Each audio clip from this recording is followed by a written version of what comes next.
ತಿನಿಸುಗಳನ್ನು ಮಾಡಬಹುದು. ರಾಗಿಯು ಪೋಷಕಾಂಶಗಳ ಖಜಾನೆ. ಇದರಲ್ಲಿ ಕ್ಯಾಲ್ಸಿಯಂ ಮತ್ತು ಕಬ್ಬಿಣ ಹೇರಳವಾಗಿದೆ ಮತ್ತು ದೇಹದ ಉಷ್ಣವನ್ನು ಕಡಿಮೆ ಮಾಡುವ ಗುಣ ಹೊಂದಿರುವುದರಿಂದ ಬೇಸಿಗೆಯಲ್ಲಿ ಒಂದು ಒಳ್ಳೆಯ ಆಹಾರ.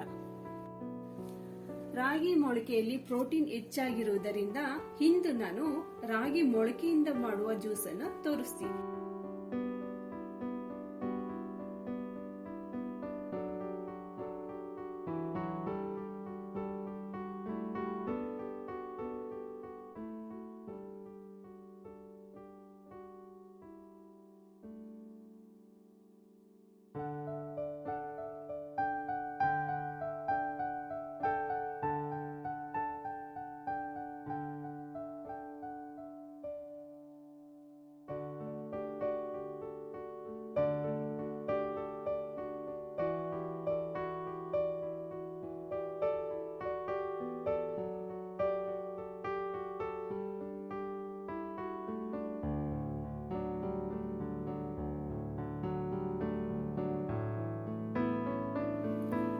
ನಾನು ಅರ್ಧ ಕೆಜಿ ರಾಗಿಯನ್ನು ತೆಗೆದುಕೊಂಡಿದ್ದೀನಿ.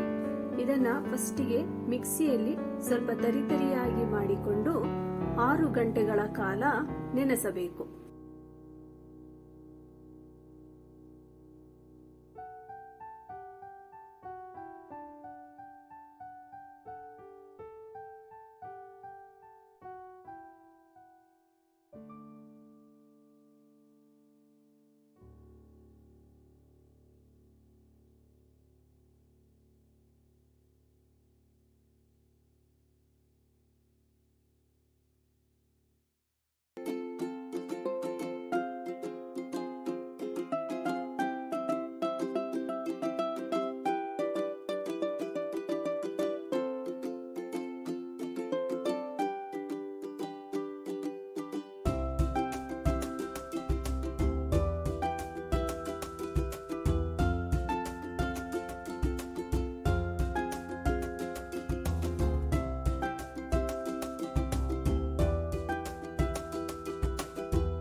ಪಾತ್ರೆಯಲ್ಲಿ ನೀರನ್ನ ಹಾಕಿ ಬೆಲ್ಲವನ್ನು ಹಾಕಬೇಕು.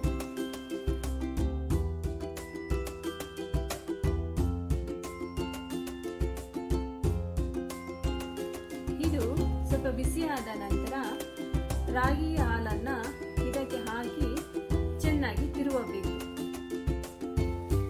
ಹಾಲನ್ನ ಹಾಕಿದಾಗ ಇದನ್ನು ತಿರುತ್ತಾನೆ ಇರಬೇಕು.